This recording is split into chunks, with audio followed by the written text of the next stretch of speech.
with the breakdowns. If you need even further clarification, we got Jews in the house. Ding dong. Hello?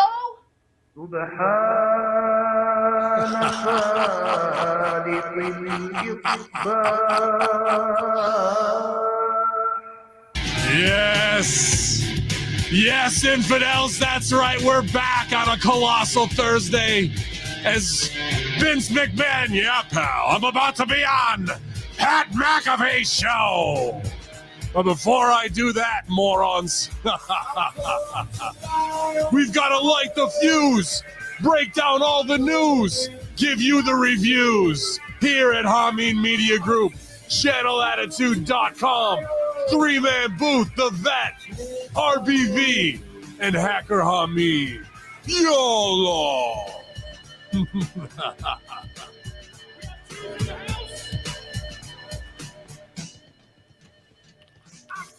Ooh, better get the other pad going. I got to switch. I got so many sound clips now we got to get through. But I'm glad to be back on a colossal news day. It's always good when the news drops before the show because we've had plenty of those where it happens right after. You're like, God damn. But last night, AEW Dynamite, TK kicking us off with the big promo, letting everybody know, exactly what's going on now that the NDAs are all over with, and we actually have the promo live here. I got it queued up. That was the wrong one. That's my shoot on the Viking Raiders. Oh yeah. But the Vet is here. RBV is here, and hopefully we can get TK to come on in here real quick. I don't know if everybody saw this morning or not. Hello, everybody. It's me, Shaka Khan. The president and CEO. Of course it's going to botch. Of course, Vet. Always. If you haven't seen it, man, here it is. This is what happens when you pre-plan your bullshit, kid. Yeah. As many of you know, 15 years ago, a wrestling company had a dream. I have dreams. They're crazy. You wouldn't want my dreams. Anyway, that company was called Ring of Honor. I have just been informed that I am now the owner of Ring of Honor. Wait, I own Ring of Honor? Holy shit. When did that happen? That's so cool. Anyway, here's a match with two guys that were in Ring of Honor. Daniel Bryan Man and Christopher Danielson. Wow, that's going to be great. Who wants Haagen-Dazs? I'm buying. I'm always buying. We might have to bring him on Master Shoot. John Draper killed it, man. Phenomenal with the impersonation right there. And it was not far off from the reality of what we saw last night to open the show. I don't know. I mean, you can't imagine TK's that guy behind the scene yelling at people with a crazy voice. He's so nervous and sketchy, and he thinks he needs to do this big carnival barker thing, man. Just be the fanboy that you are. Don't try and be a superstar. But that's the big news. Ring of Honor has been bought by TK. RBV, I know you're going to lead the way. I'll kick it off to you, man. Go for it, brother. Well, I was going to say, we get things going from, AEW announcements every week is what the company's become. My biggest takeaway from this is, should we have opened with this thing? And like you said, man, he looks so nervous out there, like he's terrified. He's got a little bit of the shakes. You could tell he wants to just eat up the moment. He wants to have that spotlight on him here. I think they would have treated him better to, maybe did this somewhere backstage or something. But my biggest thing was, why kick off with this thing? You've been buzzing about this for over 2 weeks. People speculating, is it HBO Max? Is it another talent signing? What could this be? Why don't you build up to your main event? Or are you so sure that people are going to tune out that they're going to miss this big announcement? That's what threw me off there. And then you're right. They could have done a bunch of things if they were going to bring in new guys. Like they're debuting, like, no, we gotta delay your debut for another week. Sorry, we've got a big announcement and keep building. Instead, we get this screaming promo from the playground, man. To like tweet then out. is it 17 years ago that Ring of Honor started? Then we got a match from 20 years ago that from Ring of Honor. So Yeah. he's off on the time. And then I don't know if you picked it up. It hit me right away. Once again, me, myself, and I'm going to keep the show on time because that's what I do around here. That's how he gets the thing going. But obviously, with inside the bubble, a big announcement. You go around to the different circles, the different social media platforms. People are really excited about this thing. I guess on the surface, there is a lot of potential. There's always excitement when you don't have all the answers. There's a lot to deep dive into and unravel about the potential failure behind this deal. I mean, we're hearing what, $30 to $40 million? So, yeah, there's a lot in this to unpack, but really it's a first ever here as we are tri-casting because it's RBV and the Vet is in the house on twitch.tv/Hamin Media, Hamin Media Group. Hit it. On, You want to laugh, Russo? Oh, sorry. Thought you were going to do the group. I got it. It was just low. On Ben Hamin channel and Hamin Media Group YouTube. So whatever chat you're in, I see people in the Twitch. I see people mixed in YouTube. You might not be seeing each other. So appreciate you guys tuning in on whatever channel and platform you like the most. Thanks for subscribing. And thanks for being a channelattitude.com subscriber. With the first tri-cast ever from my man, the Vet. Take it away, Vet. Go. What do you got? Oh, geez. Well, so the first thing I got to say is I'm a fan of the Tony Khan promo voice. This reminds me of the all-time greatest promo that's ever come out of AEW. No, it's not Maxwell Jacob Friedman crying about quarters. It's Tony Khan 9 days from tonight. That classic, that this is that voice. He does this voice when he has these wrestling promos to cut. And I love it. That's first. Second, why do you start the show with this? Exactly what you said, RBV, because no one's going to stick around, especially when you saw this. I hesitate to call it a main event, but what you've seen, and obviously I watch it. I assume you watch it at least when you can, RBV, and Ben, of course, you cover this every week, but what you see on Dynamite is front loading, because they don't trust that people are going to be around at the end of the show. If you look at the last week's episodes, quarter-hour breakdowns and stuff, you see how the numbers peter off as it goes. Now, is this a self-fulfilling prophecy? Is the reason that these numbers fall off because you only front-load the show? If you gave them something to stick around, would the numbers stay steady? This is an analytics guy. He probably knows more than we do, and he's looking at these things. So maybe he's got a grand plan in mind. That's interesting with the analytics. Absolutely. If that's what drives him. And then how does that affect his booking when layering that lens and looking through it? You know what I mean on that? Because if we're losing that, then I'm going to hot shot my angles as opposed to make the whole show a roller coaster ride that gets us to the finish line with a big finish. That's and now so if you start with this, I think that's good. I like that he just got it right out of the way, because he's probably been everything you know about him and his nervous energy, and he's already had to hold this in for 2 weeks. He couldn't wait any longer. So the first moment he did that. That's fine if you want to do that, because now we don't have to wait. But as we saw the way the show was laid out, I think that we can all agree that there's probably something that should have ended the show, especially if this is not literally the go home, because you still got a Rampage left. But as for the people who don't watch Rampage, this is going to be the last thing they see before Revolution. And I think we all know what segment should have ended this show. And it was not no 6-man tag. That absolutely not. So you could have done it that way, but whatever the worst possible decisions that could have been made about this episode, I think we're going to see them all here in one episode this week. Let me ask you that. Obviously, I think we're all on the same page of what you're talking about, what should have ended. Tremendous visuals there, gets people hot. But even in the analytics, if you realize in that hour two, potentially you're going to have a significant drop in viewers, so they close at hour one with what you're talking about. Would it make more sense? Okay, you just made what you were hyping up as this major purchase, maybe one of the biggest transitions in pro wrestling since we saw Vince and Shane, on Nitro. wouldn't you spend some time maybe hyping up this purchase and close the show with the match 20 years in the making of Bryan and Daniels? I mean, at least give us something in that main event slot, because as you said, there was absolutely no reason to tune into that 6-man. I think or stick around. Well, you're right, but for that match in particular, it would have ended the show flat.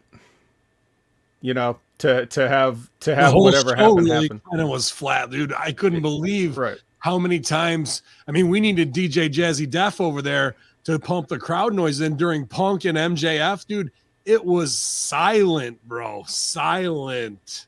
And like when you got to look into a guy's face and go, I'm a snake, you're not really a snake. It's just these overwritten things, you know, that are just like so exposing at the end of the day. We got Jews in the house. Oh, wow. Well, back to the promo, gentlemen, here. Now, with the grand announcement, you know, everyone's speculating what this could mean for AEW, for Ring of Honor, really for all of professional wrestling, so especially on the independents. You know, I'm regularly seeing people, you know, talking about now it's opportunities for jobs and all that. Just kind of speculation. We're hearing anywhere from 30 up to 60 million on this thing. How could this thing be a success? How could it be a failure? Ben, we'll go with you here first. I mean, what are you expecting from this thing? Yeah, it's interesting. Well, I mean, first we got to talk price, because everything's speculation at this point, as Disco would say. So, and we will get the actual figures when Sinclair has to release their quarterlies. Well, let me recap a bunch of conversations, because about 2-3 months ago when it went down and December was the end date, I was doing a show with Jargo. He was filling in, and we were talking about that as he worked for Sinclair and, you know, as a master controller. And he was saying, dude, they'll probably want 50 million for it. I go, 50 million, bro. When the vet and I were at OVW and WWE left, and then Danny retired and sold his library to WWE, it was rumored to be between $2.5-3 million buyout. Fair enough for Cena, Lesnar, Orton, yada, yada, yada, right? List goes on to have that library. And now 22 years later, or it's not even 15 years later, really, I'd say double the value of that to have the library of Punk, Sami Zayn, Daniel Bryan, you know, all those guys. So let's just say inflation cost 5 to 10 mil max. Well, if you look at the inflation, I actually ran it through the calculator just for the WCW, use that as a reference. What they paid back then, was it like 2.4 mil to get the title, you know, the entire what they purchased from WCW, from AOL Time Warner. With the inflation calculator, that's about 6.7 mil today. Okay, so roughly the same thing. So 5 to 10 mil, we'll just put it in that same roundabout way of what it would be worth, because of how much you're getting. It's not like AEW has a massive library. They've only been in business 3 years. So of what you're getting is to then do what with it, you know, to turn around. And if there was an HBO Max deal, say, all right, we spent 40 and we signed for 50. But when Jargo told me that, I go, there's no way that is worth $50 million. He goes, but that's how hardcore Sinclair is and how kind of clueless they are. And you need somebody else who's kind of clueless to fucking spend that much. So he probably overpaid $30 million when his company's a $20 million a year loss leader. When it's not your money and it's dad's money and it's going out the window, what's it matter? But is in the business sense, what if he did spend $40 million to up the value to get the $50 million deal from HBO Max? That's about the only thing I can think of, because forget about on the talent level or running spot shows. You think Ring of Honor was making a bunch of money? I don't think they were. Now you're going to split your focus from one show to the other because you got an overbloated roster and you want to do something good for the biz. I get it. But dude, now you're fighting war on two fronts with a controlled opposition. So there's no open door. You just kind of own all the toys at this point. And dude, I'd love to see a William Regal run Ring of Honor or something. You know what I mean? Like the Briscoes, Dalton Castle, Shane Taylor. There's a lot of great talents there, obviously. But at the end of the day, dude, what are you really doing business? Well, remember, all those contracts terminated. And they said they were going to bring him back on per performance basis. Is that where he's going to go? And I always kind of go back to this too at the lowest level of AEW stories with a guy we know is a rip guy, Dylan Bostic, who had heat with him, and now he's banned because he went and worked 2 dates for him and they shorted him on the $250 pay. So what are we really expecting? Like, it's just the guys who are over, and now Jay Lethal, you can go back and run Ring of Honor for me and do these things because I was a fan. I just don't see where the end success is for both companies. You can't split focus in a scene. How are you going to split focus on two companies and get it over at the same time, bro? And not if you want to overcome WWE, you're really making yourself more weak at the end of the day, I think, than more having a bigger portfolio and this tape library that was overpaid for probably by like $30 million. Vet, anything to jump on there? Knowing that everything we've seen from Tony and the kind of guy that he is, I don't think he needs in his mind to have a plan in place. He just saw something that was available and he bought it. I think that's as far as he's thought it through right now.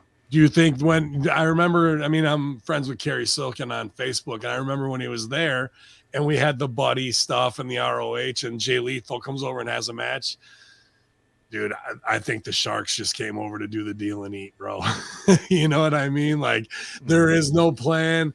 This guy's, they knew he's an ROH fan. Here's a deal. Here's an opportunity for more power, and this could do this. And it just takes a couple of smooth talking workers to get that shit done. And that's what was going down at that time, man. Ultimately, what did he buy? He bought footage.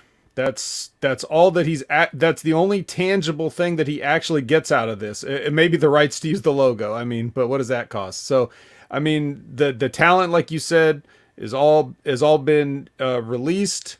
And so that right there, they're going to have to re-sign. They can wait and figure out what they're going to do. Even when Ring of Honor was active, though, they had a working relationship. So they bring those guys in and Tony can pay him on an appearance basis.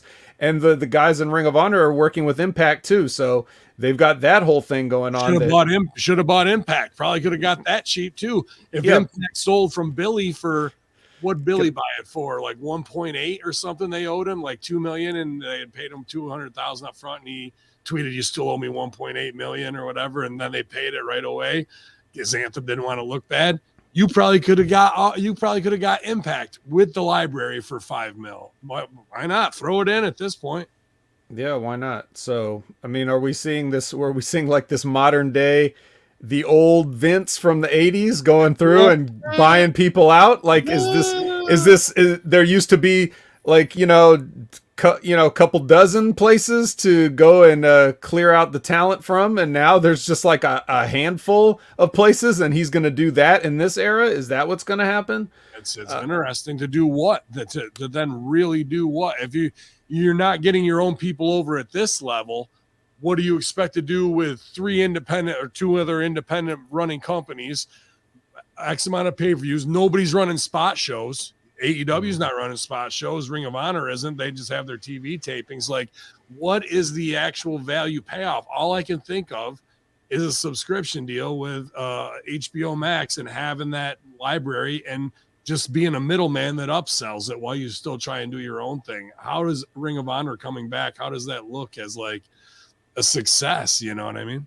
Vet, do you see, what could possibly be included inside of this deal? We haven't heard any mention of it. It was one of the first things I thought about.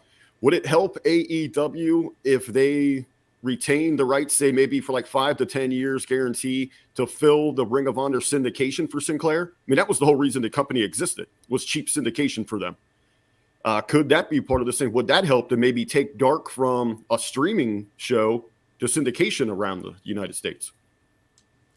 It certainly could. I mean, when you own it, and you reap the whatever profits those might be, and you can let the people that ran it before run it to whatever degree you feel like they should. I mean, that's it doesn't have to be Tony Khan writing three company shows or anything like that. It doesn't have to be. Oh, eventually he might step in and do it though, because that's just how he is, right? You think so? Who's going to get the big payday here is Cody's Coke dealer trying to write 3 different shows for 3 different promotions. Jesus Christ, man. I mean, Yeah. So, but I fully expect that we're not going to see anything significant for quite some time until he figures out what needs to be done or puts his pieces in place that he needs to do. If he gets some sort of a streaming service, whether it launches on an existing platform or he just creates his own because everybody else can, why not?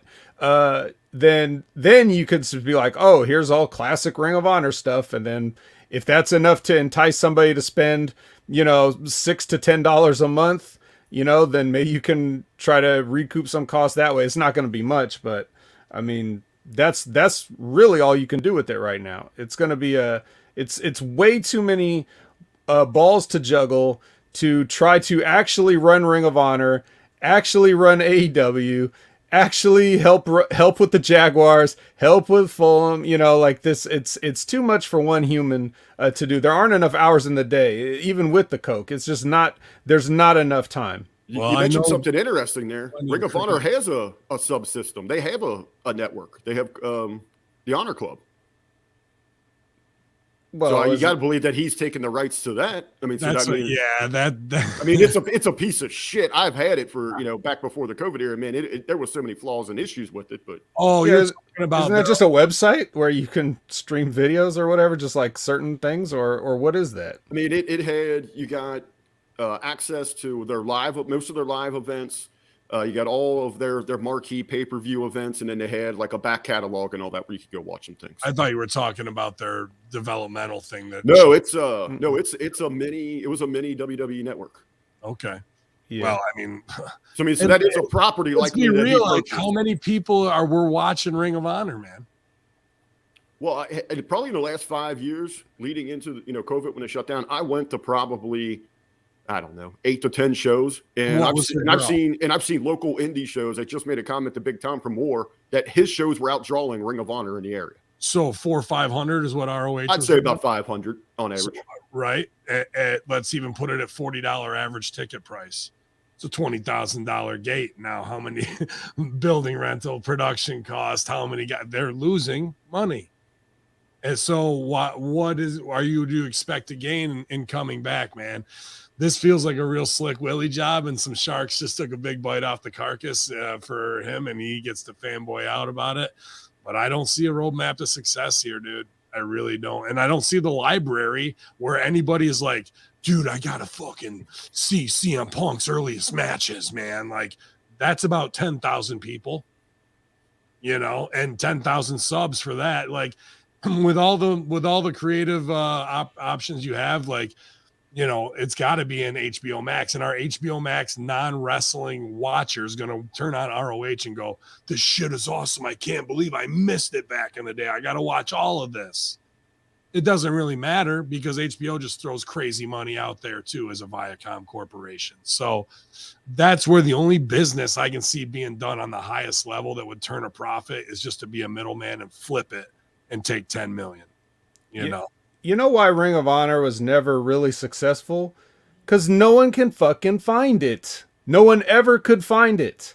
It is very East Coast based, and it's hard for people outside of that area to get that. I don't really get Sinclair stations. I certainly don't get Access TV. And my provider's always been fucking Comcast. Like one of the biggest companies in the fucking world. And so like I have to like look for Ring of Honor. I think more people would like things like Ring of Honor if it wasn't such a pain in the ass for them to try to find. And that goes for AEW as well. I mean, you could say what you want about AEW, but like when you go out in the world, you're not really aware of it to the degree that you would be the WWE. You don't even know that you might like AEW. You wouldn't even give it a chance because how do you even know it exists? The casual wrestling fans that I talk to, they don't even barely know that AEW is a thing. They just think wrestling is WWE, and that's what the majority of people think. So you got then AEW's like down here, and then way down here is those smaller niche, it's a super indie, but just an indie, Ring of Honors and stuff like that. And at a time they catered to a different audience, and they could have really been something in a certain era of the like mid to late 2000s, kind of in our era, Ben, when we were trying to do something. In that time with the sort of like the rise in popularity of MMA and Ring of Honor's presentation, there was a brief window of time where they could have really been a decent alternative if they had put any like a real push behind it to get it out there in front of eyeballs. But instead, Sinclair don't care about that. They don't, and that's exactly why. So. But you talk about this all the time. How many times have you said this in the past couple of weeks, Ben? $1 billion could have been 5, you know? So these people that don't want to spend money, they don't make nearly the amount of money they could, because this stuff is just like it's side business for them. Right. And they hide behind the glory of the billion, knowing that if they would have, but they never address that. Oh boy, you could never bring up that other $4 billion that could have been made. Who the fuck are you? You think pretty highly of yourself, pal. Well, the whole reason Ring of Honor existed is because it's cheap syndication. They could put out Ring of Honor on repeats and save on having to run Modern Family. That was the whole reason for the existence. And Sinclair kind of took a bath right before COVID. They bought up a bunch of sports networks. Well, those went to tank because during COVID you have no live sports. You know, like the tennis channel and all that. So they did take a bath on that. So it's probably a good grab for them in any sense. And then they just kind of dumped kind of a useless entity. I think the biggest thing business wise, I mean, I'm just putting this together now, is you've got a whole demographic that is without wrestling, and you got to move right into it and take advantage right now. I think Tony Khan needs to back Russia, because WWE shuts down its Russian partnerships with Russian broadcasters right now. So these wrestling fans in Moscow, I think that's where you run the next pay-per-view from, bro. 0% chance of that. What are you talking about? Everybody's woke. No. You go over there and sell it as you're the healer. You're not supporting them. You guys are canceled. Layla Hirsch, main event, over strong. Come on, guys, let's go. Rusev, come on. Because WWE shut down their partnership. This the guy that slapped Max Caster on the wrist for talking about Simone Biles is going to go to Russia. Yeah, we'll see about that. In other news, I'm moving to Moscow. So, Anya, guys, it was good hang with Anya. Don't get any on you because there's no WWE there. So that's 5 hours of my life I get back. That's almost. What is that per year? 52 weeks. Fucking 260 hours that they rob you. Well, after Tony's big announcement here, he has purchased Ring of Honor. We're back to, I guess, semi AEW action as we got kind of the fusion there. 20 years in the making, the match that didn't have a finish. This has been brewing inside of these guys. Danielson makes his way to the ring, and he's going to take on Christopher Daniels. Brian, pretty dominant in this thing. They're furthering his storyline. We get through the match. Post-match, we got a little more setup, fueling the fire into Revolution, the pay-per-view. Moxley makes his way. Vet, your take on the opening contest here for Dynamite. Well, I'm not going to sit here and talk about Brian Danielson and Christopher Daniels like I'm going to school them on something. They've forgotten more about wrestling than we'll ever know. But yeah. So that was fine. A fine little opener. Christopher Daniels' eye was jacked up, huh, man? Like something that's got to have been long term. I was shocked when they kind of zoomed in on that. I didn't know he was that fucked over. Yeah, he's shit. What is he? 50 plus, and he's still trying to do this. I don't know. Bless his heart, but that's a guy who should. If you're going to run Ring of Honor, I'd put him right in a top spot there. Oh yeah, definitely. And there may be something to that. That may be part of what I'm saying about, like, if he gets a group of guys that he feels comfortable with letting them have Ring of Honor, guys that he trusts. Yeah, it could happen. But yeah, now as far as the whole Moxley thing, I guess that's where the business was here. They're just trying to get through the match, and then John Moxley, I can't with John Moxley. I really can't. He's coming out here telling a story, trying to tie things into a literary sense of writing chapters in blood and all this stuff. And I'm like, oh my God, would you look at yourself? Just does this guy think this is cool? I don't know. It's not working for me. What about you guys? No, it definitely isn't. It's as bad as his return promo where I had a dream about a dark cloud and a demon, and I said, "Demon, I beat demons and whipped their asses," and then I woke up and I don't remember my dream. What is this plotty, predicated, stammering around, walking in a circle bullshit, dude? Like, next week he's gonna come out with a gas mask. Yeah, dude. This was in the match. I was just like, wow. In a couple spots, the moonsault where he tries to, run him and pushes him over. I was like, oh, my heart almost stopped on that. And then when he does the moonsault to the outside, I have flashbacks from when he did it on the Bucks at 2CW and missed, and his shins came down right on the fucking thing, bro. Oh, gives me right on the railing, gives me willies every time. But yeah, this opening segment is like to back up what Khan just kind of said. You gave it away. And then the other thing they do is step on the business. If you're doing something historic, let it settle and then do the handshake afterwards and cut to commercial. We got Ring of Honor over with these two guys. Instead, step on it with Moxley. Forget about the match. Match meant nothing. Okay, the promo, this should be interesting. What's he going to say? Okay, he's saying, I don't know what you're saying. I'm no longer interested. You had a moment, you blew by it, and now we end flat. Okay, have a good time, everybody. Enjoy the rest of the show. That's what it felt like to me. That was the roller coaster ride, dude. So, and it should also be mentioned here because this is one of many instances, several on this show where somebody does something after dastardly after the match or whatever is over. And you're only going to see anything happen about this one time. It's going to get addressed one time, but it's going to happen several times and only get addressed once. And this was not one of the times where he just stomps a helpless Christopher Daniels, which prompts Jon Moxley to come out, in the first place. Right. So, right. It just isn't there. Daniels looks awesome though. Body wise, I got to say, looks phenomenal. And just moving, in a clinic, I love the story they told, the reversal story.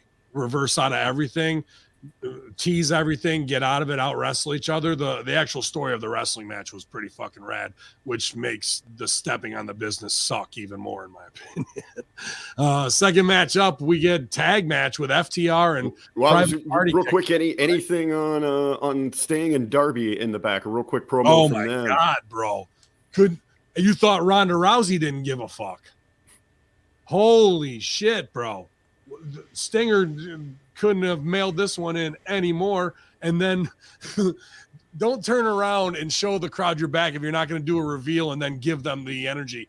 You might as well just turn around and give him the same promo. Darby didn't give a shit either, man. Like, the energy in this was so low and did nothing to hype what they want to do at Revolution, man. And guys, off of that right there, was it just me, or did you see that this whole show was just like not giving a fuck, and the crowd, the low energy, like every match, almost everything that happened on this show was people just like not caring. Is there something about the Jacksonville air that makes people just not give a fuck? They're all jacked, but they're exhausted.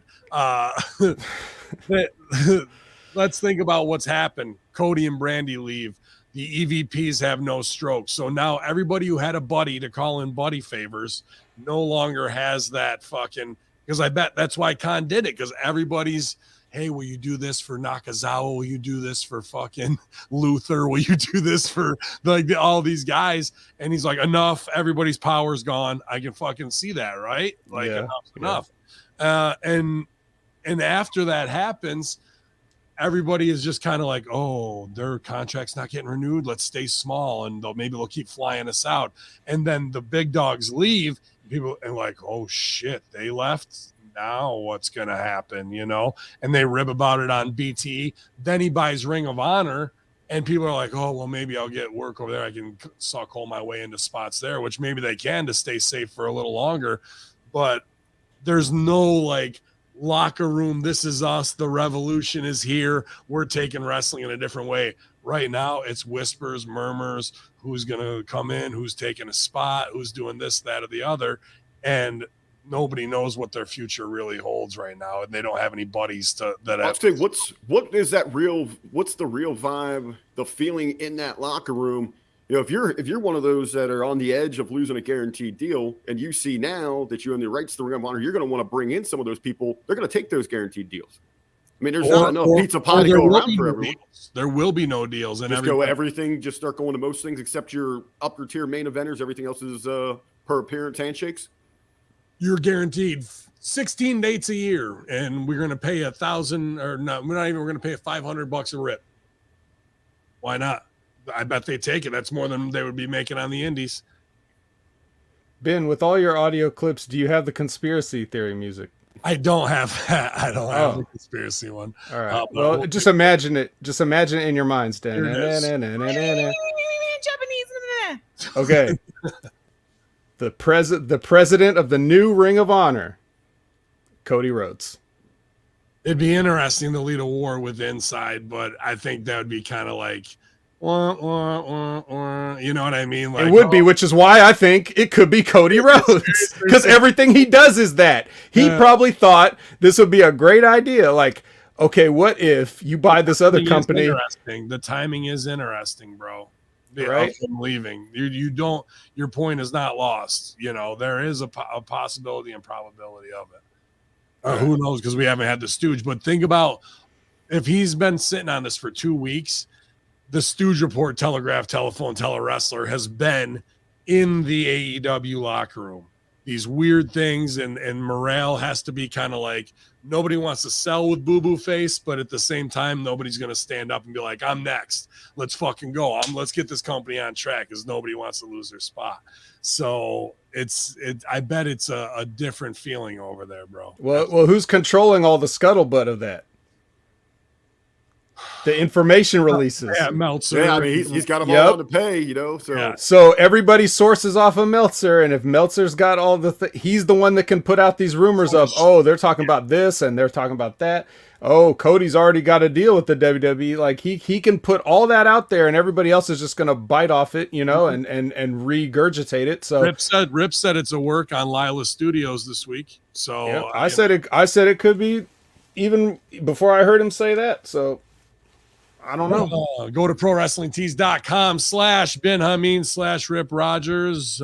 Check them out right now, you guys. There's a sale on today. So, and check out Lila Studios on YouTube. Yeah, Lila Studios on YouTube. And give a shout to check out Rick Victor's new podcast as well. Oh, what is it? I'm Wrestling. Wrestling with the Struggle. Wrestling with the Struggle. Lilas was just on an awesome OVW episode. Very nice. Well, in the AEW world, it's been about an entire week since we had a battle royal. So hey, we got to have one of those on this show. They should just start their own division for this thing. But yeah, we're looking to fill a spot at Revolution. Who's going to enter the third team to enter the triple threat for the tag team championship? So we've got a casino tag team battle royale. First two out here, we got FTR. And a little bit of excitement here. Maybe one of the high spots on the show. These popped me a little bit. Good to see him back. Top Flight. You've got Dante and now it's right on top of mine. What's his brother's name? Darius. They're back together.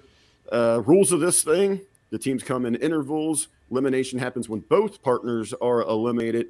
So we've got here, just to go down a couple of the teams here, and I'll let you guys kind of jump into the match. Obviously, we've got FTR, Top Flight. We see the Acclaimed in this thing. Dark Order 5 and 10. We got Butcher and the Blade. We got the Varsity Blondes, Santana and Ortiz, the Best Friends. We've got Uno and Grayson, another Dark Order team there. And, of course, the Young Bucks, the Gun Club, Brock Anderson and Lee Johnson, 2.0. And Bear Country. That looks like it. Yeah, Bear Country's in there. Such a disappointment with them, but I know, dude. Those guys looked fucking awesome, and they just made them look like shit, eliminating them like that, dude. There's money on Bear Country. Well, absolutely. You go back to months ago? They go out there and they're going 50-50 with Marco Stunt. I mean, that's your death sentence. Yeah. And ever since then, there was no recovery for him. Yeah, that's going along to get along, dude. Instead of being like, why are we doing this. I got to put over Ass Boys in this. You can just see when Billy Gunn and what he said about people needing to learn character and how to do their spot and get out instead of getting all this meaningless shit on. They get in, look left, look right while they chant Ass Boys, fire up, get shut down, and get fucking thrown out in under 90 seconds and safely. There's a lot of really good shit cans in this. I got to say, some ones that were like a little too clean, but at the same time safe. And matches like this can get real unsafe real quick, especially when guys are doing spots. One thing I hate, and it's not just AEW, it's WWE's fault mainly for doing this when they went to like real bunkhouse brawl battle royals and everyone's just really trying to get somebody over the top rope to like Kofi's got to do his spot and Morrison's got to do his, and you like it ruined everything. It ruined battle royals and Royal Rumbles because everybody stays small. You see guys holding on the second ropes like this, bro, trying to stay small so we can get the focus on their little stupid dance move fucking thing. You know what I mean? Like, it's so bad. I want an old school fucking hillbilly Jim, fucking Nikolai Volkov, just punch, kick, go around. Oh, we try and get him up. Oh, no, he's too fat. Oh, we got him up, but he back elbows. That's all it needs to be. Because every time everyone gets small and 16 guys are laying on the fucking mat, so while 2 guys are standing, we look like assholes. Wrestling looks so stupid, dude. It needs to stop. I really hate that shit. But Well, I'm glad that Ben could find one positive thing to say about this because I love tag teams, right? You're a tag. My brain melted watching this. I couldn't believe how many people paraded out here, and I'm like, you guys all have work. I'm happy for you. I really am. It's almost like you are, you're begging people, please don't watch this. Please change the channel. You're gonna have like a 40-minute battle royal. Please don't watch our television program. Seems like the chat agrees. I'm right as always, Infidels. When you put together these tag team battle royals, it's already okay because if you're unfamiliar with the product, you're trying to figure out who's with who, and then it's not the team eliminations, it's individual eliminations. How confusing is this when you're trying to grow an audience as someone that might be just checking out AEW? I don't know. I think for the non-wrestling curmudgeon, this worked. I think everybody got to be seen. The action was there. Acclaimed shit lit up the internet on the Glenn Jacobs fucking diss. You get towards the end, and I think the choice with the Bucks going over, because no one really gives a shit about Jurassic Express versus the Bucks. Bucks already made and have undisputed era business. You had a chance to make the young team, and they teased it, and then over guys went over in a very Shawn Michaels way. And instead of making that new team and having something new for the fans with Jurassic Express, now it looks like Young Bucks are going to take the belts off Jurassic Express just because we know they are, you know. The story they're told at the end with Red Dragon helping the Bucks out. Is this a case of, again, the Bucks? Is this going to become more about what's happening with them and kind of Red dismissing? Dragon's going to help them win versus Jurassic Express, and then they're going to turn on them right away. So again, more loyal with Cole. This is all little BTE little. So we're pushing the actual champs. Yeah, the champs are a third wheel then. Yeah, you can do. Yeah, dude. What is Jungle Boy and Jurassic fucking Big Man brought, dude? Like, no.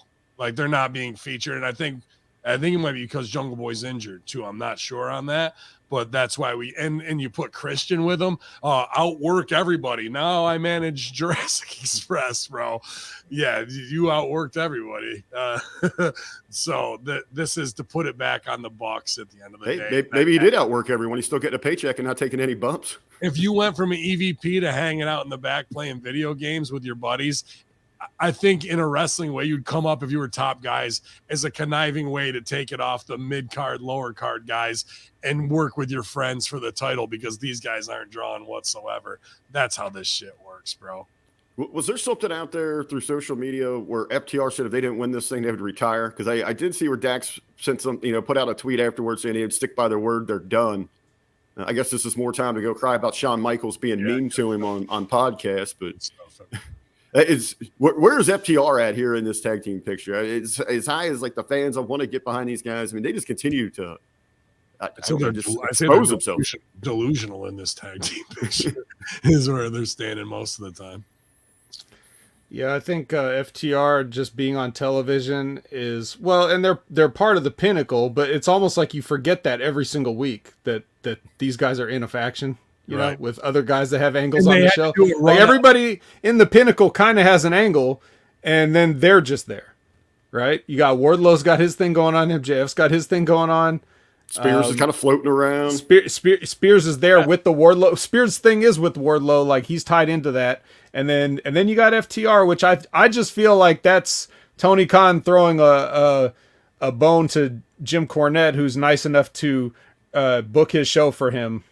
And Tony's smart enough to not do the things that Cornette says until 6 months later, so it doesn't look like he's just doing exactly what he says week to week.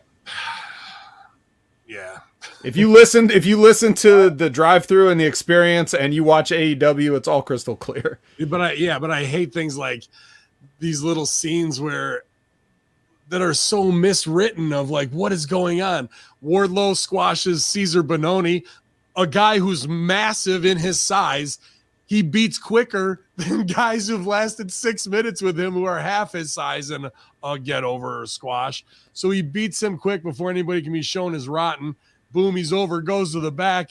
And then we get an MJF promo where MJF says, "You don't work for Tony Khan, you work for me." Da, da, da. Yeah, you're not a professional wrestler. You're my bodyguard. Did I just have a fucking match out there, dude? Yeah. Shouldn't security be escorting Wardlow out of the ring if he's not a sanctioned wrestler? Like, excuse me, sir. Sir, this is for wrestlers only. No fans are in the back. Well, then obviously too, we just got an announcement that the dude bought an entire company. Even if you fired Wardlow, I'm sure that Tony Khan would be chopping at the bit to sign this guy to become a professional wrestler. Vince is on the set with McAfee, just Vince sitting is down. on now. Thank you for being here with us as the world's about to end. So we move on real quick. We've got Jericho, him and Eddie Kingston getting ready for their big match at Revolution. Jericho says that if Kingston can beat him, he'll shake his hand and admit that he has all the respect for him. But if Jericho wins, he's going to look him in the face and tell him to go fuck yourself. Yeah. How exciting! Did it get you hyped up? Bet I tell you're feeling it over there. brother. I'm on Fight TV ordering this pay-per-view right now. No, I'm not actually. I wanted to say one quick thing before we completely close the book on the tag team deal. An asshole is like, what were you as a kid, and is this all accepted from you? Well, I don't believe in ceilings, and There's a sound soundbite here. No, but I did not believe it. Got it. So, He looks good. He's I made don't up think like that- crazy. I don't He's got think so ceilings. I don't much think, fucking pancake makeup on. milestones, You know, like I don't think Pat's First in the live back. interview in 20 years. Enjoying what you're doing and doing it and building it. And is that why you feel like whenever you make a decision, you never back off it? For instance, like WWE Network, when you started that, the subscription service years ago, you were killed, right? I mean, everybody, your fans allowed, obviously, all the time in the wrestling business, the world you created, media alike. Why is this? They're doing this. You're going to cut down your audience. Now everybody on earth wants to be a part of the subscription service. Why did you not back off of that? And there's many other decisions you've made that you've gotten killed for. Do you think it's because you're just a let's go do this thing type guy, or why do you think it is? No, not at all. I think everything we do is calculated. We just have some really smart people around you. You need to listen to them. And then fire him. But in that instance, we had a great deal that was given to us pretty much by Comcast. But when you got into the lawyer stuff and nitty gritty of it, they tried to tie your hands into so much creativity, tie your hands in terms of owning you, moreover, and I've never liked that. Good stuff. Good stuff. He's mumbling. He's grumbling. And I can't wait to finish it up later. I'll watch it, you guys. But I'll say I'll keep my eye on it. If it looks like anything interesting's happening, if I see anyone leaving their chairs, I'll give you the alert. But he's got we've got tiny jacket on, so his arms look super big. That I'm feeling pretty big. I've been going after that. Whoa, you got licenses for those, right? Come on, that from a fat ass manager to a fat ass man. Super jack and a sweet beard, which you also didn't used to have. Yeah, I know. I should have committed more back then with the beard. Yeah, you look like a young Paul Sorvino back when you were in your prime. So the thing you were mentioning the battle. I wanted to say that they made a mention of a weird thing, that if anybody interferes in this triple threat tag team match that they're going to have at Revolution, there's going to be heavy fines and suspensions. Now, considering what we see on a weekly basis and what we see on this show alone, we're talking about if someone interferes in this triple threat tag team match that absolutely zero people give a fuck about, there will be heavy fines and suspensions. Keep that in mind going forward as we talk about what we talk about. That be the fucking FTR. They run in, get fined, suspended, get sent to ROH. You know what I mean? Right. With Cody, start a new faction. Why not? Why not? Let's do it. I mean, would that be a good entrance? They aren't going to care about fines and suspensions, but you can play them off as Ring of Honor guys. A good time to introduce the Briscoes. Oh, yeah. I'd leave the Briscoes right where they are. I wouldn't even bring them into AEW. You know what, guys? Now I'm saying this fully aware that this would not happen, and the way that we envision it would never happen. But who needs the Briscoes more than anybody is the WWE. If they would bring those guys in there to turn that place upside down and just be themselves, they can do it. But it's never going to happen. But that's who needs them more than anybody. They don't need to be at this level anymore. They need to have the entire world see them do what they do. You know, that would be such a breath of fresh air on their stale programming to have those guys come in, and they can do all the stuff they do.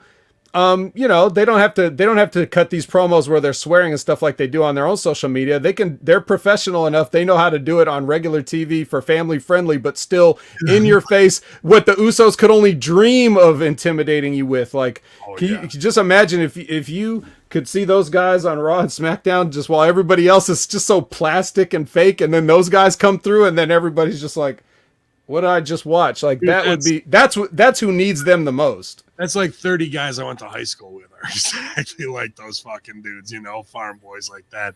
So I get it. They're around here. They're called Mahars or Nobuses. They're not Briscoes. Like that's a country ass family though. They just beat the shit out of each other for fun, you know. So the fact of that, but then I love if they do bring him into AEW. Won't that be just a beautiful hypocrisy moment for the soy boy lefty purple hair pronoun crowd of, are they going to turn on the Briscoes? No, they'll mark out so hard. Meanwhile, these guys are the Americana that they want dead, that they go at fucking Glenn Jacobs for and whatnot. These are the alpha males who really do get out there and shovel 2.5 tons of chicken shit and chop wood, carry water, while you're in the back fucking playing SNES. Oh, I've got the fucking Sonic game on StarCast. And meanwhile, go pick up a fucking shovel and be a man, bro.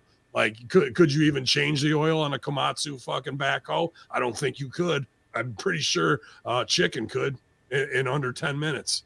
So that are they going to turn on them for being the real men? Nope.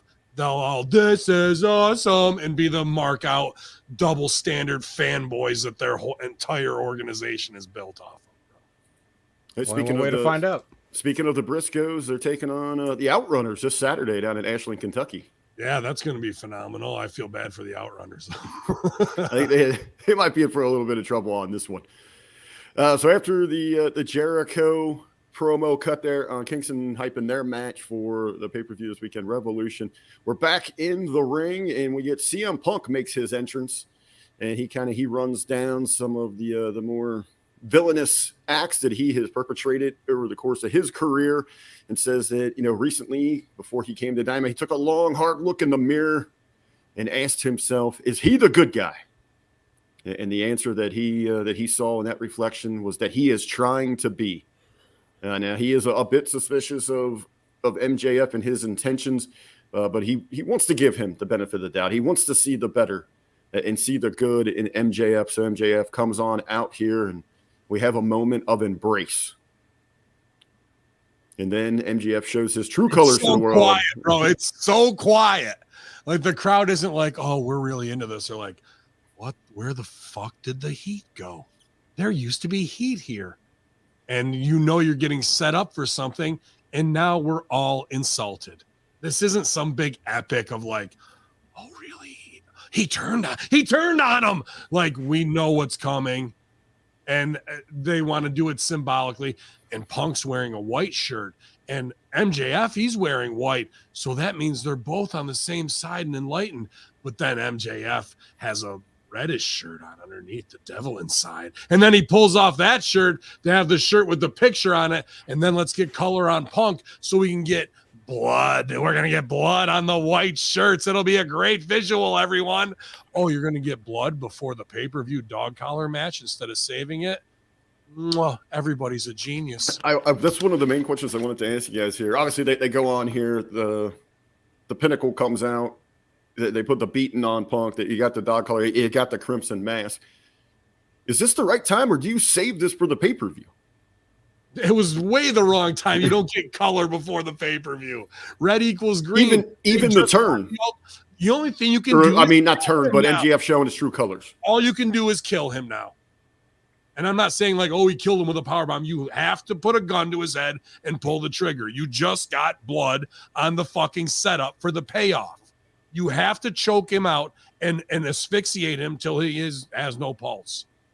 That's all. You just blew the fucking payoff of everything, bro. And you put the dog collar around him and had Spears pulling on it. That's your spot. That's your visual. Spears just got over on Punk. That breaks this down for us, man. Well, let's say that first, as soon as they started talking, like CM Punk started talking and MJF comes out there, I'm just like, when are you going to kick him in the balls? Because that's the level of creativity that they have. It's like, this is just the hug and the ball kick is essentially just the setup for the WrestleMania 19, right? With Jericho and Michaels. If I didn't know better, I'd say Jericho probably suggested it to them. Hey, I did this once.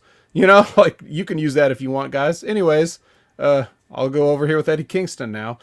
So right off the bat, that was unfortunate. Yes, you don't want to get blood. If I can play devil's advocate, you see what I did there? Because devil, right? Anyways, the payoff is MJF bleeding.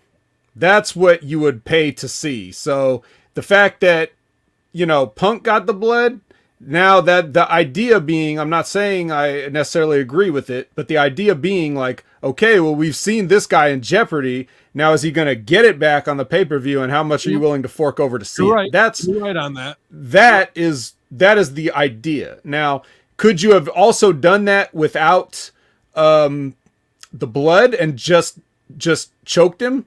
Sure. And because it's Sean Spears doing it, that's more heat, because MJF is like, not only did I take you out, I didn't even have to do it with my own hands.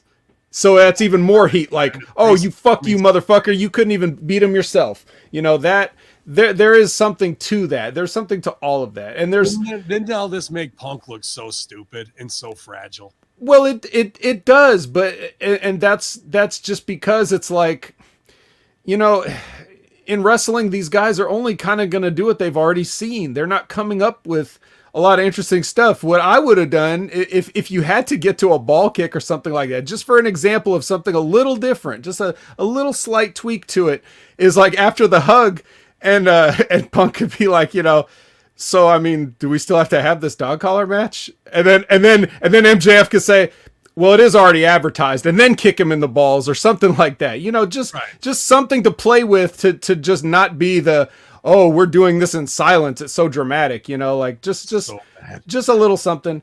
But what I liked about it was the way Punk's part kind of told a story and wrapped back around at the end. He started with the mirror, he ended with the mirror.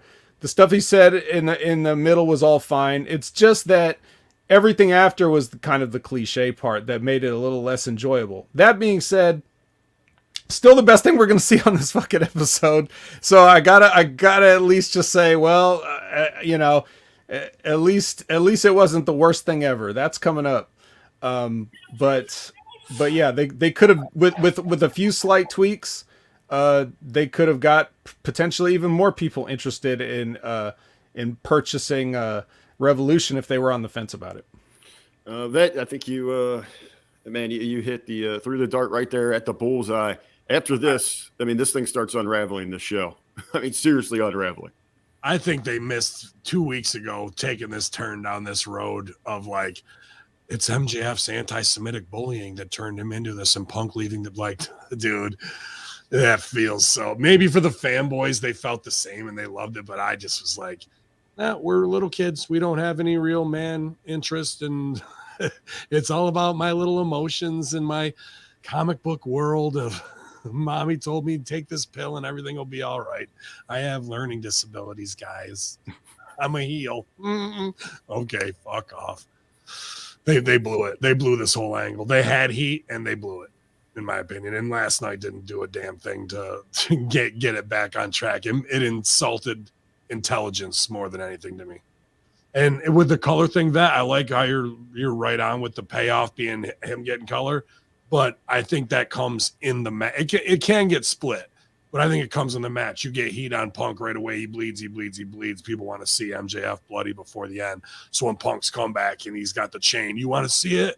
Bang, hard way. And that's when you fucking pay it off in one entire segment, a little bit more. Well, mixed into this, you also have, and he's going to be, we can kind of jump that segment here. We see Wardlow going out there, doing what he does, taking care of business, the powerbomb show. But except this time around, he stops Spears from getting his shots in there with the chair that we've regularly seen.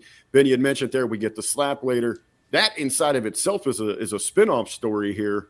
How does that play into the match there with Punk and MJF coming up? I mean, even with inside the color, you're still expecting, does he have as much momentum if he loses that match going into a program with Wardlow? Do you tie that into Wardlow costing the match? And what can we expect? How can we expect kind of this feud triangle? It depends on what dog collar match, like what is, who's going to be up and or down at the end, because I don't think at the end of a dog collar match is where you have Wardlow do something where MJF is like barking at him, and that's where Wardlow's moment is to like fucking do it. So I think the Wardlow story of being abused needs to carry on longer than what we're doing here. Does MJF maybe lose that match and blame it on Wardlow? It could be that of why didn't you help me? And like that's where we go out of this. It could push in there. That's definitely a strong possibility. There we go. So moving on in the show, we get through the intensity here, setting up the dog collar match. We got Tony Schiavone. He's with Keith Lee. They are quickly interrupted by Ricky Starks as they are in Stark country. Starks is the president, and he warns the Bearcat if he shows up to Rampage this week, he's not going to make it to Revolution. I'll get a Bearcat in here. Everybody at home, let's Bearcat it up. Everybody, let's get a team Bearcat. Vat, please. You want to do the Bearcat there? Thank you. Excellent Bearcat, everybody. Thank you. First time actually doing a Bearcat. Around these parts, our Bearcat is the UC. So there we go. The real Bearcats. There you go. That's a better catchphrase than whatever he's got right now. We should take it. Real quick exchange here. Not really much to talk about on that, but then unless you got something to say here about this. Just there's been these weird stories post Keith Lee of like people saying he was difficult to work with and the promo was a problem, and we've ribbed about it plenty on Master Shoot Theater and other things where it's all about Shatner delivery, and we had ties with Shatner going into space, but we did nothing with that. We could have had Space Cat Keith Lee, but we didn't do shit.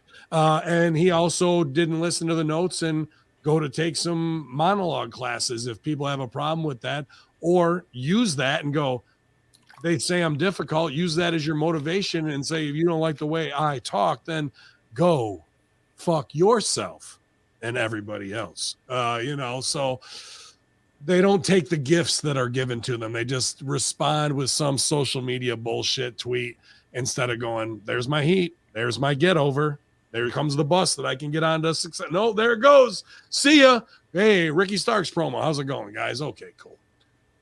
They want to rib Glenn Jacobs in an Acclaim thing, but that's on the sheets from Booker T and other people where they're actively trying to bury you. And you don't do anything with it. Okay. Bet anything to add there? I love Keith Lee. Everything he does is perfect. Dude, if anybody needs to get on that Stevie Richards Fitness right now and he's got a chance, he's ballooned right up. And as a big man myself who can get real heavy, real quick. It's real hard to take it off. And coming off of COVID and possible heart stuff, like, is he not able to do the cardio? I don't know. I don't know either. Oh, that's a good point. But hey, if you don't believe that he is the greatest, just go to Lee's and his wife's social media, and they'll fill you in regularly on it. Mm-hmm. They'll fill you in regularly. Next up, we have got the DMD, Dr. Britt Baker and Jamie Hayter. They're taking on Thunder Rosa and Mercedes Martinez. And this thing was, remember when I said worst sloppy, thing ever? Sloppy at best. Bro, Sloppy at best. This was El Raton. It was bad, especially when Mercedes, or it's not Mercedes Martinez. She's about the most competent worker in there. Jamie Hayter was decent in some things too, but then punches and shit were just so business exposing bad. And so let's take the guys indie match and do it. Like, the girls need to stop doing that as much, because they can't pull it off and they're just rushing through it. And we do all this heat, and then we get to the punch back and forth forearm spots. Thunder Rosa's like throwing at me, and fucking Britt is not even looking, and they're trying to sell and come back in, and the timing's off. And now even on this phony ass punch spot, we're exposing the business, dude. You saw Thunder Rosa 2 times in that 5-second exchange. Look at her and go, what the fuck are you doing? Thunder Rosa cannot disguise her annoyance. Dude, not at all, bro. Like, we're supposed to be in the match. Bitch, you suck at this, was the look like of where we are. And that's when you fast track somebody who's great on the mic but doesn't have the in-ring skill, and then you hype them up off of one easy hardcore match. Hardcore match is the easiest matches to work. When you actually got to go out, work, run the high spot, fucking be here, dip 1, duck 2, come back, go for a hot tag. Oh, we missed the tag. I'll come through the middle rope and tag you. Hey, please, somebody have, Paradise's lady jump up so we can see some ass to at least distract us from the terrible work that's going on right here. And, there was no saving this one, man. And I've been in plenty of shitty matches. I've been the reason why they were shitty, so I can spot them a mile away. And I've been not the cause and watched them all fall apart in front of me and go, we tried. It sucks. Shit. We'll get them next time.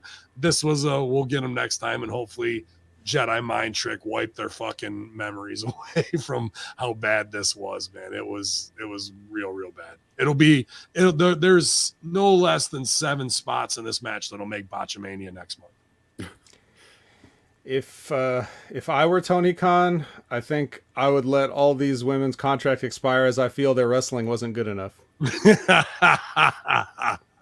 Points for the vet, baby. Points for the fucking vet. So we have post-match here. Obviously, our winners here, Thunder Rosa and Mercedes Martinez. Thunder picking up the big pinfall win as she gets set to challenge Britt at Revolution. Another thing, sorry, Rick, but another thing right there. You had Jamie Hayter right there, and you beat Britt Baker.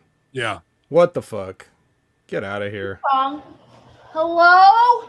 Why do you even need a tag match? Why don't you just have a non-title singles if that's what you're going to do? Right. Because we got to get everybody on TV. We flew them all in. You got all those talents. You got to get them out there.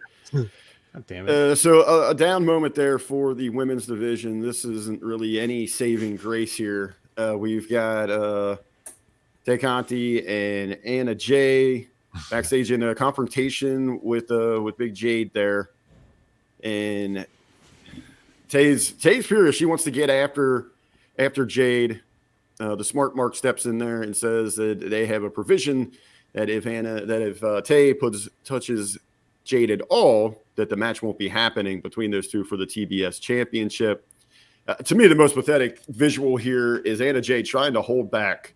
Yeah, and she's trying to just get out of here. I mean, just the delivery, the exchange between these two. I like just the main part of, like, Jay goes, nobody gives a shit about your karate. I did like that one. Yeah. And that's how I feel too. Like, sure, I'll throw hands or whatever, but I've had matches against Joe Pimento, who's a great martial artist in Canada, but he's half my size. And they're like, dude, he could choke. I go, let him fucking try and choke me, bro. When I drop 265 on him, all the training in the world that he's had ain't gonna fucking mean fuck all at the end of the day. And that's the same thing as this. You're looking at a stallion versus a pony, bro. and you want them to run the same race. You can have all the choke outs you want, sister. When I put my thumb in your fucking eye and start pressing, you ain't gonna get no crane kicks here. Not today. Dude, it was. And if we're gonna do karate, this is what I popped on that, but it pissed me off a little bit too, because that's where I wanted Sensei John Kreese. If somebody says karate, and we already established that he's there with the Britt Baker stuff, so that was just a one-off to pop them for cosplay, dude, they should hire that guy for a fucking year to help get heels over. Well, I wouldn't go that far, but I would. The part of the because for the exact reasons, like, what do you really think this guy are we supposed to believe that this guy exists as John Kreese in real life? Yeah. And he goes around to wrestling events, bro, trying to start a karate dojo? Like, are you kidding? Or Martin Cove, right? Is that what's Martin Cove. Yeah, like, nobody knows that. If you see him, you're like, there's motherfucking John Kreese. It's not like me out playing, like, now I do Vince or whatever, but like, Ben Hamin is Ben Hamin. Dude, he's a character that is timeless and legendary. If he shows up, John Kreese is in the motherfucking house. That, you know, you don't call, hey, is that Richard Fliehr over there? No, that's fucking Nature Boy, bro. You know, so. Well, we know that is a little different, but regardless, the best part about this thing was how they were interviewing Ty Conti, and Jade walked in, said what she had to say, no fight happened, and then her interview's over. She doesn't even get to have an interview now because that was it. We only allotted 30 seconds for this, and it's too bad that Jade walked up and took it from you. Sorry. We're not interested in what you have to say anymore, and guess what? We're not. That's the classic Sting. Sting's about to talk, and here comes somebody else, right? And then it was the match that should have been the main event tonight, Wardlow's versus Cesar Bononi. I'll say, yeah, we touched on that there. We had some videos in there. We had the video package back and forth between Layla Hirsch and Statlander. Statlander informing the world, a couple weeks ago why her parents gave her up for adoption. She doesn't regret it. They're going to throw down on the buy-in show, the pre-show coming up. We talked about earlier, the Wardlow getting slapped by MJF backstage. Talked about that. And then also we had a little vignette with the House of Black. Then they inform us that the house always wins. And dude, that was so bad at the end. The house always. How they all kind of just faded away and just left Black there with the always wins.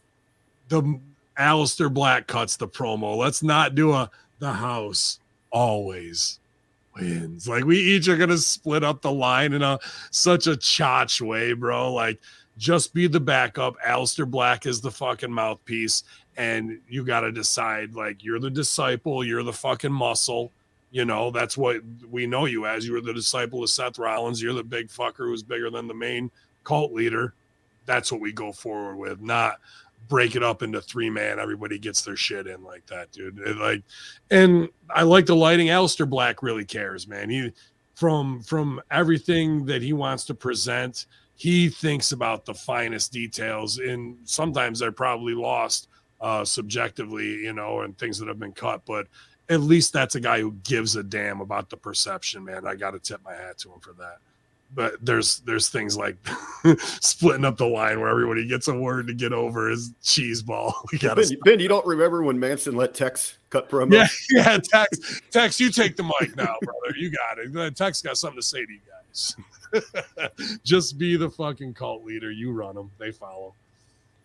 Of course, following up, we get into what Vet has been waiting for to talk about. You can just tell he's sort of chomping his bit on this one. The main event, the big 6-man, Hangman and the Dark Order taking on was it Cole and Red Dragon? Yeah. That's even that. I've even just forgot. I got it written. Redragons. The Redragon here. I guess we get the match inside of itself. You guys, gentlemen, want to talk about that? I guess obviously we do get the go home for this. We have Rampage. I don't know if they'll do a whole lot there, but we have Cole kind of somebody got bumped off onto the duct tape crucified ends it there. But yeah, Ben, if you want to talk through the match, got bumped off in the match onto the fucking ramp, dude, and they just hit. Boom! I was like, oh, just when you see the skeleton move and then the floor doesn't, you're going to lose every time. It's just like that dude is going to be shook for two weeks after trying to recover from that, bro. All the foam rolling in the world ain't going to. Was it Silver? Yeah. I think it was Alex Reynolds. Yeah. So then Reynolds takes that bump and then comes back in and comes back in. Yeah. So like, things that look. Wait a minute, wasn't Alex Reynolds the guy that got fucking knocked out in a match and then had to roll him over and have him tag out? Yeah, and he's the same one taking the big bumps in this shit too, bro. Man, I hear McDonald's is hiring, dude. Just give it up. Give it up. Get one of RBV's favorite foods of all time, the Big Mac from Alex Reynolds at your local McDonald's, because he ain't cut out for this shit. He ain't cut out for main events. That's what you want, the Big Mac, man. Yeah, the fast food wars. I don't know if that's a safer place. You see some of those YouTube videos of people coming through the drive-through windows, chucking equipment at their employees. The AEW ring might be safer than McDonald's right now. I can't stand. There's another thing as much as staying small in a battle royal. This homoerotic, get in a fight, nose to nose, Triple H shit where you're kissing another man pretty much that Cole and Paige are doing. We have to stop this shit. If you are a man and you invaded my fucking space, when we know we're going to fight, if you get this close, even if you get jabs length away from me, I'm laying you the fuck down, bro. I would never get head to head and rub noses with another man to show him how angry I am, bro. I'm going to cuff the back of his head and hit him with a fucking forearm in a shoot fight, but this, I'm gritty and and we look like, I don't know, two weird homoerotic strippers fighting in the back over who took a lap dance from somebody else. It's not good. We need to stop these stupid wrestling tropes like that, bro. It doesn't look good on camera. And whoever's telling you it does, they're lying to you. Well, especially between Cole and Hangman, just a terrible visual. I guess maybe it's some weird homoerotic thing they're trying to get over, but it's just bad Triple H from early 2000s, really. Well, you got to imagine Cole watched all that footage over and over and over. Supermark for it. Yeah, at the Performance Center. Oh, yeah. They probably had 2-3 days of nose-to-nose training. No, you got to get in here when you step. Make sure your nose is on the right side, not the left side. You come in with your left nose. Press them together, get your lips back, but eyebrow and forehead got to be together. That's the proper way to do it. Make sure you put the tricycle in park, though. I didn't do that at Mania 17. It didn't look as bad when Triple H did it because they were still 3 feet apart when they were nose to nose. So there it is. That with the fucking over. What did you think about the post-match shenanigans here? Well, again, this ties back to what I said earlier. You had... Thankfully, when they were beating the shit out of CM Punk, security tried to come out, and then they were cut off at the ramp by FTR, just beating up security guys as they're trying to come down. So, like, here you had an answer to the question, why is nobody trying to help? No fines for that for FTR, though. No suspensions and fines. No, absolutely not. Security, but no suspensions. Only if they interfere in the triple threat match. It brings the point, where the hell is the rest of Hangman's buddies in the Dark Order? I mean, there's like 50 of them sitting around backstage. Yes, thank you. And some of them were in that battle royal. Like, you had the legit Dark Order, the Smash Brothers were in the battle royal. You tell me they can't come, they're too shaken up from that to come back out to help their friend. I mean, yeah, even Anna Jay could have came out and tried to do something. She's still holding Conti back there. Yeah, well, they should have both came out. They should have just pretended everybody was Jade Cargill and just rushed the ring. But everybody was in the back shooting vlogs with -1. Yeah, use that karate shit on all these fucking... I mean, they're still about the same size as most of... Yeah, I mean... Hey, you could have done the nose-to-nose with Cole in -1. Yeah. Yes. And, eye to eye, too. So... that's basically, that's my main complaint. I always say, it doesn't matter whether I'm talking about NXT or whether I'm talking about Impact or whatever. I always say this. First, you figure out all the spots that you're going to do that in real life, security or somebody would come out and break it up, right? Then if you film all those spots on your show and you see how ridiculous it is that security has to keep coming out, you either have them keep coming out until you learn how ridiculous it is, or you just start writing out the parts where you constantly need security. You know, it's got to be uniform. You can't just have it sometimes and then not other times. You can't just save CM Punk. Oh, we like CM Punk. We don't care that much about Hangman. Yeah. You know, it's he's not that over. He's the champ and all, but we don't want to. We don't care if our title match at the pay-per-view is jeopardized. Card subject to change, guys. So don't worry about that, and don't worry about if some fines and suspensions are going to be levied for certain actions and not for others. If there's not going to be any fines and suspensions for duct taping a man and beating up his friends in front of him and all that stuff, none of that. So that's what I just would like to see, is just a little bit of consistency. It should be easy because only one guy's writing the show, right? So that's all I ask. A little logic, a little consistency. Well, I mean, I'm your bodyguard. I'm not paid to wrestle here. I just wrestle for fun. Quality, baby. So don't split your focus or split your focus. I don't know. You might need more pills that help you focus, because that is a lot of work. Could you imagine that? Just the work myself, Power, and Man Beast, along with the complete cast of Derby City Wrestling, the smallest TV show that ever was, and the hours that would go into that, being on the road and doing OVW. Could you imagine trying to run Rampage, Dark, Dynamite, and fucking Ring of Honor, book cross business, and get all that done in a creative way? And you've isolated yourself from your creative team that should be working in art by committee, bro. I can't even begin to fathom it. And fans really can't either, of how much it takes for one show as a group effort to smarten the cast up to their business, listen to ideas, card subject to change, get it booked, timing, format, this, that, and the other, business continuity, long-term payoffs, not hot-shotting angles, marketing. I can't imagine it, bro. Can you guys, I mean, that's a good point there. I mean, we got some time here. We're not really up against the clock where we usually are in health. Sure we are. I gotta watch myself on. We're really short. We're really short for, especially if this would be a big ratio. I mean, hell, we still got 4 more hours of podcasting to do. I mean, that's what the vets used to. But real quick, can you guys kind of walk us through what the process was like there at Derby City? How many people did you have with input? I mean, was there meetings? I mean, was there checks and balances? It was maybe a situation where, man, you're pitching an idea and vet's like, whoa, hey, that doesn't. Maybe we could tweak it here. Maybe it doesn't make sense. Only had to look at me at that time, be like, never mind, vet, do what the fuck you want. I will go first. I showed up. I looked at the board, saw where my name was, and got dressed. Ben, take it away. Army of 2, baby. Always reliable. No doubt about it, man.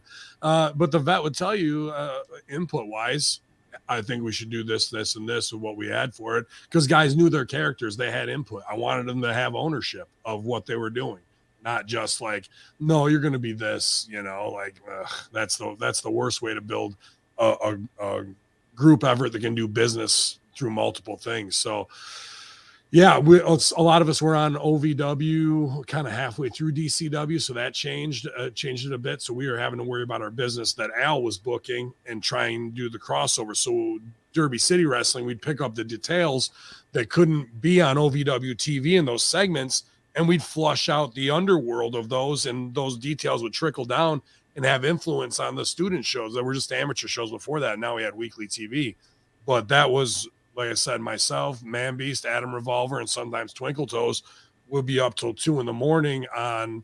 on Tuesday night, getting ready to write everything for DCW, because Wednesday we had OVW TV. Thursday, then after OVW TV, we'd check our notes and everything to make sure it was right.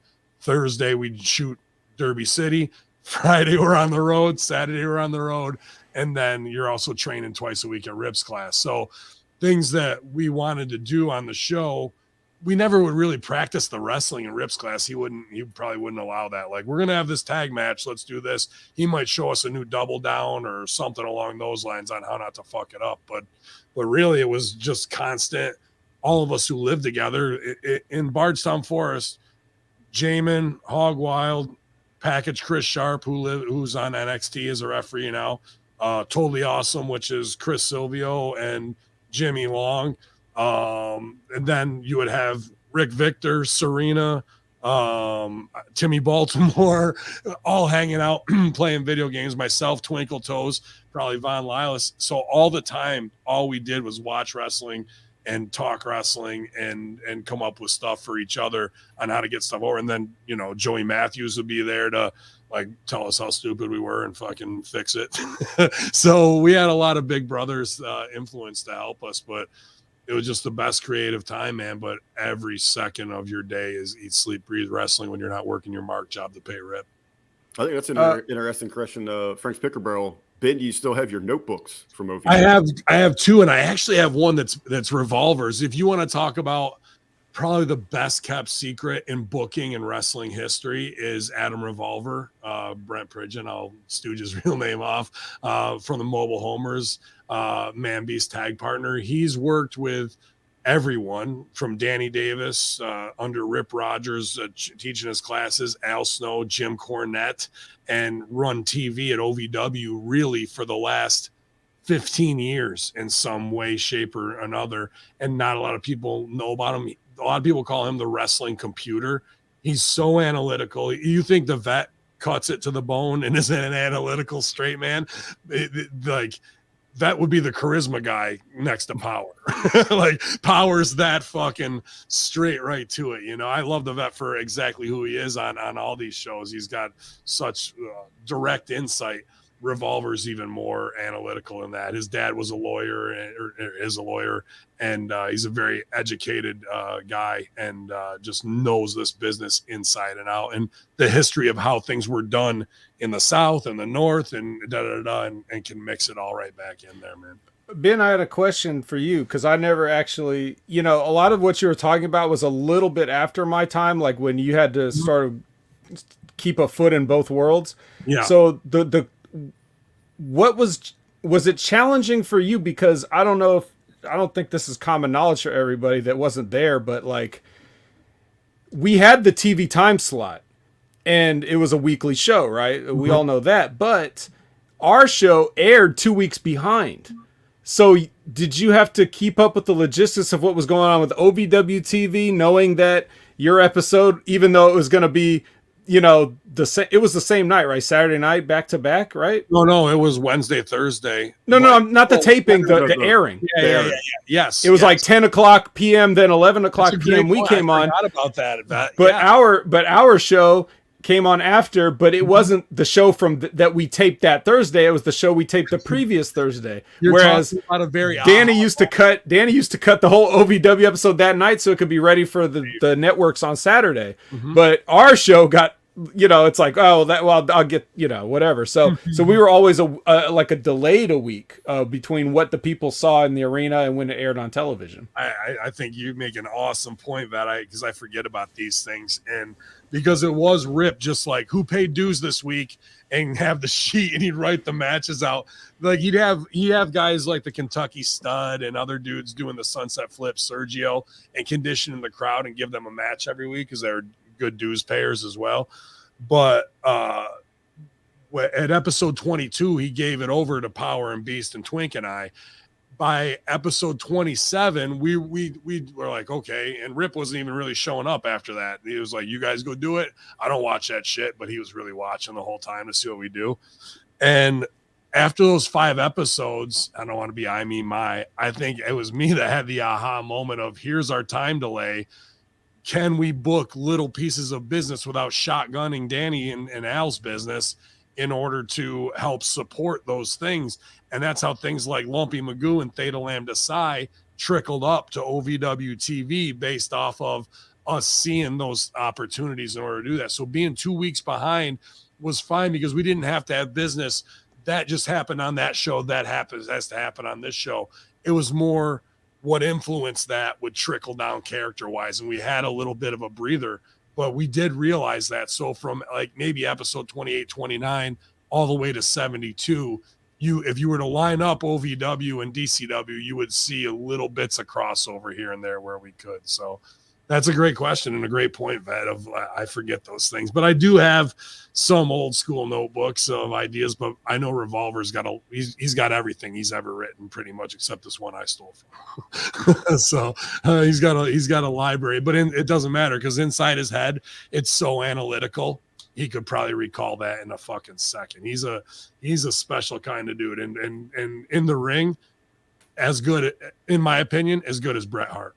As good, wrestles like him, as is a technical master, and that's who anybody that comes in is green and sloppy or whatever. Rip puts him with power, and you get to get blown up doing backslides and maestro cradles and fucking schoolboys and everything else to see if you got it, see if you can last in there. And he's also the whitest human being of all time. That's why we call him Power. And sweatiest. I was just going to say, a sweaty son of a bitch too, right? Sweatiest motherfucker you'd ever not want to wrestle, bro. I'm here to tell you right now. So shout out to Adam Revolver, a.k.a. Power. Awesome insight, gentlemen. Looks like, all right, McAfee is getting a little more animated over there, but is there anything else you guys want to touch on from around the world of wrestling? Nah, man, let's take it home here. I want to watch the rest of this and wrap it up. I'm fucking tired of talking all this bullshit. The big news is here, Ring of Honor. We'll see where they go. If it's more jobs for the boys, so be it. It's a weird whirlwind of a business deal, and I'm not sure where we are, but we'll be here to cover it all on channelattitude.com as it unfolds. Looking forward to hearing Jargo's opinion on it. Also want to give a big shout out to our boy John Paz with a massive Hulk Hogan interview this week. What a great milestone for working your ass off and producing for Two-Man Power Trip, man. Definitely want to. He told me yesterday it was everything in his ability and his being not to completely mark out. And he sat there after the interview and thought about hanging it up afterwards because it wasn't getting any sweeter from Paz. The ultimate Hulkamaniac. It's a high point, man, and it establishes him to another level. So, and he's worked hard for that. That wasn't a buddy favor just to get called in. So I just want to highlight him. I want to highlight all of our social media crew, yourself, Rick, as well as Kaz doing a great job to give me heat, brother. But our boy Kaz and Ryder179 over on Instagram, always putting out all the HMG flags when a show drops. So appreciate that, you guys.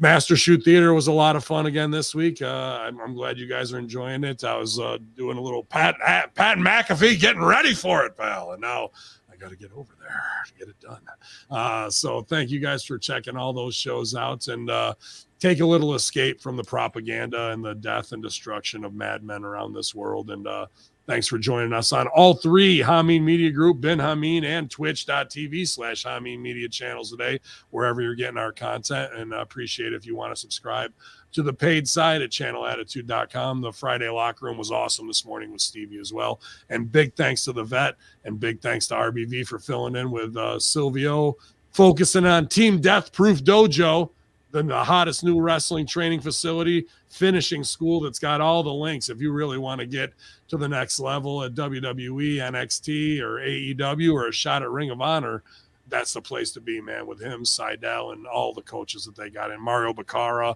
a phenomenal talent to learn from as well, man. So, Vet, anything you got? Add opinion, Haver, give him a follow. Yes, give me a follow. And that includes Twitch. If you want to see me on Twitch, I've been streaming a little bit more there.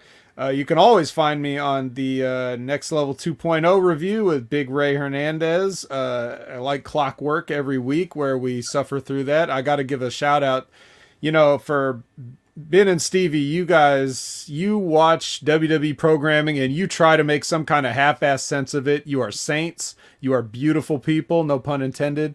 I just have to say, like, you're doing a level of work that I have my hands full watching their developmental thing. I can't deal with any more than that. But and then of course the Impact Attack is on whenever Colin feels like it. So just you guys have been pretty steady on Monday nights recently. Yeah, we get it. We get it in there for the most part. We weren't able to get one last week, so what did I do? I gave you a triple dose this week, where I jammed in the entire week we missed into the 15-minute free preview. So I mean, the VBC is the hottest underground click in HMG. Everybody wants to be rolling with the VBC. That's the new hot shit I've heard, man. So I'm jealous. You heard it then. Not in the VBC. I'm just like, what the fuck's up with the VBC? Oh well, you got an open invite, Oh, Ben. little Anytime shit, you want man. to stop in. You're the founder, so of course you got an open invite. So, but yeah, we talk about Impact there, guys. I just want to say, if you don't watch Impact, that doesn't matter. You're gonna have a good time listening to the show. You know, just like I'm sure you don't be watching Raw and SmackDown when you listen to the brand reviews, and I'm sure you don't be watching AEW. I'm quite sure Frank, as Pickle Barrel Ass, has never watched an episode of AEW in his life, but he shows up here, and so don't let the coverage, the coverage topic, don't let that discourage you from listening to the show. We'll try to make it as entertaining as we possibly can, and you never know when we might sneak in a personal anecdote or just some fun off-topic conversations and stuff like that. That's the real draw of HMG, I feel. Yeah, Allah, man. Those are very kind words. I appreciate that. That's the great community that we've developed here. Join the Hamin Media Discussion Group. Because we're going to be restarting the Pick'em challenges after WrestleMania. It always restarts right after there. So get your picks in for upcoming pay-per-views, and that's a lot of fun. I want to highlight all the hardworking hosts and moderators over there doing great work. William Alcia, Ellingsworth, everybody, man. And I keep fucking losing in all my heads-up battles, but at least I'm making the points. That's all that really matters. I'm not the bottom of the barrel, but at least I made one list. I'll never make the PWI 500, or I make the no-fly list probably quicker as well. RBV, where are you and your MJF scarf going next, buddy? Well, you had mentioned there, I want to put over that it has been branded. It is mixing down currently the Paz's interview with Hulk Hogan. We're going to be releasing that for free for everybody on YouTube tomorrow. Why? Why? Paz wants to get it out there to the world. Jesus, Paz. So we're going to give it. Maybe that might change. Maybe now that Hamin knows it might get busier. But shake these fuckers upside down for all their Paz is excited about. So at least maybe we'll give you at least a preview on that. But the intention is to give you the entire thing. So make sure to keep her out on Two Man Power Trip social media and their YouTube.